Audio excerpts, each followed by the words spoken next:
안녕하세요. 슬기롭게 육아하고 싶은 마음 아이입니다. 오늘은 아이들의 훈육에 대해서 이야기를 나눠보려고 합니다.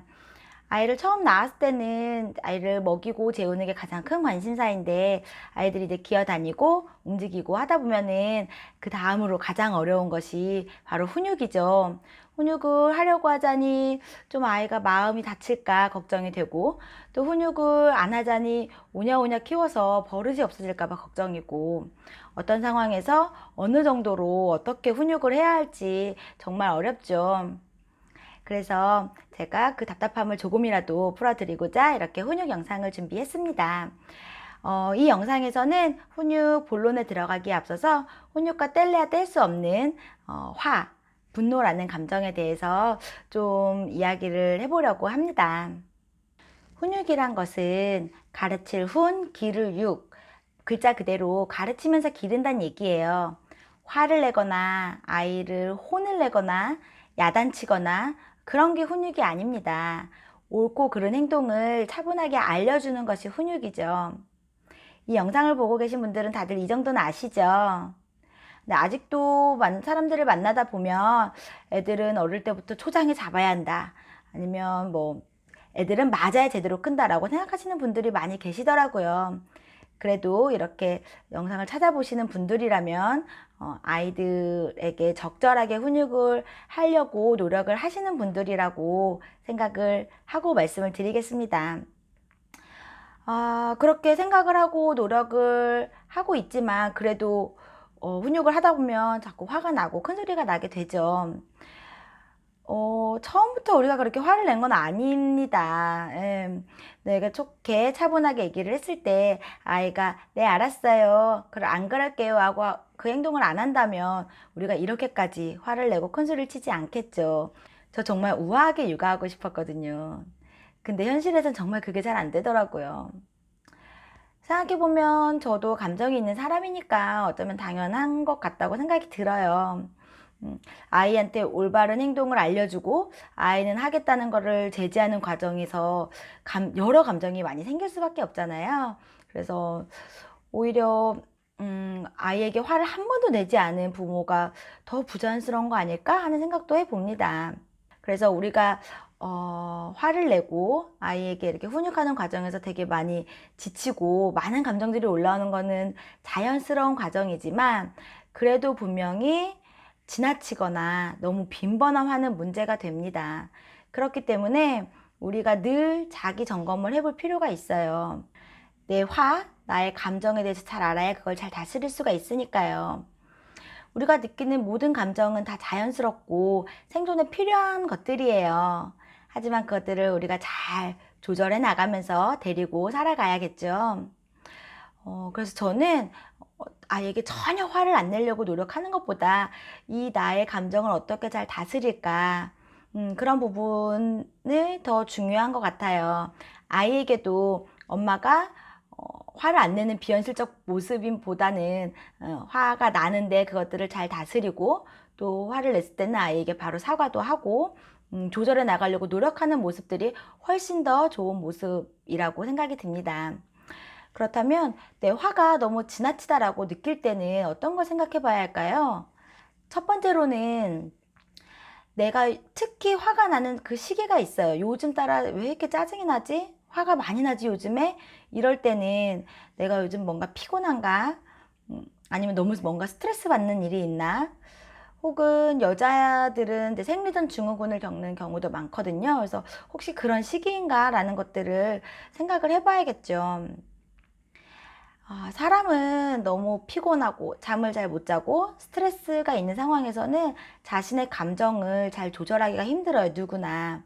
그렇기 때문에 그럴 때는 아이들의 작은 행동에도 내가 화를 많이 내게 되고 짜증도 많이 나고 큰 소리가 자주 나오죠.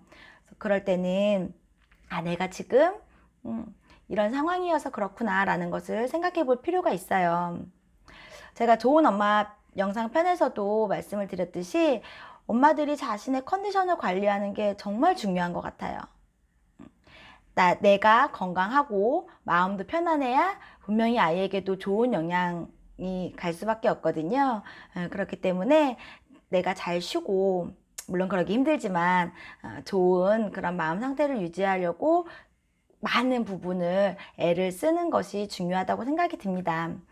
그리고 두 번째로는 사람마다 자기가 유달리 화를 내는 포인트가 있어요. 내가 왜 이 부분에서 특히 더 화가 많이 나지? 다른 부분은 그래도 조금 내가 좀 아이 입장에서 이해도 되고 좀 화를 좀 참을 수도 있는데 특히 화가 잘 안 참아지고 더 많이 화가 나는 그런 포인트가 있거든요. 그런 것들을 잘 알고 계신다면 훨씬 유리하죠. 물론 내가 이제 어느 부분에서 화가 나는 것을 잘 안다고 해서 그 문제가 금방 해결되거나 없어지거나 하는 것은 아니지만 그래도 그런 상황이 됐을 때 내가 좀 화가 많이 날 것 같은데 라고 미리 알 수도 있고 화를 낸 다음에도 내가 지금 아이가 잘못해서가 아니라 내가 뭔가 이 부분에 민감해서 지금 화를 냈구나, 지나쳤구나 라는 것을 빨리 깨달을 수가 있습니다. 그래서 우리가 이렇게 아이에게 좀 화가 좀 자주 지나치게 난다라고 본인이 이렇게 느낄 때는 이런 부분에 대해서 좀 고민해 볼 필요가 있어요. 내가 요즘 이렇게 좀 화가 많이 나나, 아니면 특히 이 부분에 있어서 내가 좀 화가 많이 나나, 이런 것들에 대해서 잘 알고 있다면 좀 더 감정을 다스리기가 수월하죠. 다음으로 중요한 것은 이렇게 부모의 화나 감정들이 모두 다 자연스러운 것인 만큼 우리 아이들이 느끼는 모든 감정들도 다 자연스러운 겁니다. 감정이라는 것은 그 사람이 느끼는 고유한 것이잖아요. 다른 사람이 그 감정의 영역에 대해서 침범할 수는 없는 것 같아요. 예를 들어서 나는 힘들고 속상하다는데 다른 사람이 괜찮아, 뭐 이제 힘들 만큼 힘들었어, 슬픈 만큼 슬펐어, 이제 안 슬퍼해도 돼 라고 얘기를 하는 게 적절한 위로는 안 되지 않을까요? 내가 힘들다는데, 내가 그렇게 느끼고 있다는데 다른 사람이 그거를 괜찮다라고 내 감정을 무시할 수는 없는 거잖아요. 근데 우리가 사실 생활 속에서 아이들한테는 그렇게 굉장히 많이 대하고 있는 것 같아요. 화내지 마 하면서 나는 아이에게 화를 내고 있죠. 별일 아니야, 괜찮아. 그런 감정을 억압하거나 통제하거나 무시하는 것은 훈육이 아닙니다. 모든 감정들은 존중을 받아야 합니다. 그리고 어릴수록 인지와 언어가 발달이 덜 되었기 때문에 이 감정이 압도될 수밖에 없어요. 그리고 이 감정에 더 많이 휩싸였는데 그걸 표현할 방법이나 조절할 능력은 가지고 태어나지가 않죠. 그래서 훈육에서 할 수 있는 일은 이 감정을 무시하는 게 아니라 이 감정을 올바른 방법으로 표현하고 적절하게 조절하는 것을 같이 알려주고 연습해 나가는 과정입니다. 그런데 이렇게 아이의 마음을 많이 받아주다 보면 아이가 올바른 행동을 하지 않고 더 버릇없이 굴까봐 많이들 걱정을 하시잖아요. 사실 그래서 더 단호하게 마음을 차단해 버리는 경우가 많잖아요. 그런데 올바르지 않은 행동을 반복했을 때 그걸 내버려 두는 게 문제지 아이의 감정을 안 알아주는 게 문제가 되진 않거든요. 예를 들어서 우리가 아이 때문에 지금 머리 끝까지 화가 난 상황을 생각을 해볼게요. 그런 경우 많죠. 예, 엄청 화가 많이 나서 정말 그날따라 모든 게 다 엉망이고 내가 많이 화를 내고 소리를 친 그런 상황 자주 있잖아요. 그런 상황에서 어떠세요? 되게 내 화는 아직 가라앉지 않았고 아이한테 미안은 하고 또 내가 너무 좋은 엄마 같지 못해서 속상하기도 하고 그런 여러 가지 감정들이 들어서 되게 힘들고 속상하잖아요, 일단은. 근데 그럴 때 옆에서 남편이 봤을 때 뭐라고 대답해 주시나요? 이런 상황에서 만약에 남편이 애한테 그렇게 화를 내면 어떡해? 응? 좀 참지. 그리고 애가 뭘 한다고 왜 애한테 화를 내고 그래? 소리 지르지 말고, 응? 나중엔 좀 좋은 말로 얘기하고 그래. 라고 얘기를 한다면 어떤 생각이 들까요? 일단 너무 서러울 것 같아요. 예, 저 같으면 나도 나름대로 굉장히 참고 열심히 한다고 하다가 이렇게 폭발해서 나도 지금 속상한 상황인데 그렇게 마음을 몰라서 속상하고 그럼 뭐 네가 해봐 뭐 이제 이런 마음이 들 것 같아요. 근데 이런 상황에서 남편이 오늘 힘들었지? 요즘 힘들어 보이더라. 아 되게 너도 좀 마음이 안 좋겠다. 아이한테 그렇게 얘기해서 좀 속상하겠다. 진짜 애 키우기 너무 힘들다. 라고 얘기하면서 안아준다면 되게, 되게 더 앞으로 아이에게 화내지 말고 잘 대해줘야겠다라는 마음이 막 솟구치지 않을까요? 잔소리도 마찬가지예요. 다들 잔소리 싫어하시죠? 잔소리 좋아하시는 분은 아마 없을 텐데 들어보면 잔소리 이렇게 틀린 말이 하나도 없어요. 다 올바른 말이고 다 들어보면 그럴듯한 내용이죠. 그런데 왜 싫을까요? 그 잔소리 들으면 잘 따라지시나요? 올바른 말들을 많이 나열하는 것은 그 사람을 움직이지 못해요.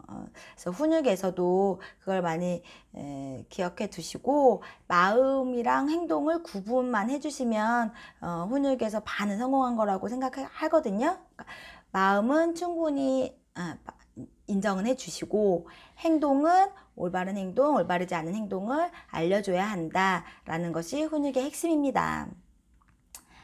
그래도 많이 어렵긴 하시죠. 오늘 이렇게 감정에 대해서 일단 얘기를 해보았고요. 다음 편에서 이제 본론으로 들어가서 누가 언제 어떻게 어디에서 무엇을 왜 이렇게 육하 원칙에 따라서 훈육에 대해서 설명을 좀 하려고 합니다. 제가 영상을 너무 규칙적이지 못하게 이렇게 자주 올리지 못한 점에 대해서 저도 굉장히 개인적으로도 아쉽고 되게 죄송하다고 많이 느껴요. 그래서 더 부지런히 올리려고 노력은 하고 있습니다만 일단 불규칙적으로 영상이 올라오기 때문에 다들 알람 설정해 놓으시면 제 영상이 올라가면 알려질 수 있으니까 그렇게 이용을 해주셨으면 좋겠고요. 물론 아직 구독하지 않으신 분들은 구독 부탁드립니다. 네, 다음 영상에서 더 속 시원히 훈육에 대한 이야기들을 자세하게 설명할 예정이니 다음 영상 기대해 주시고 저는 다음에 뵙겠습니다. 감사합니다.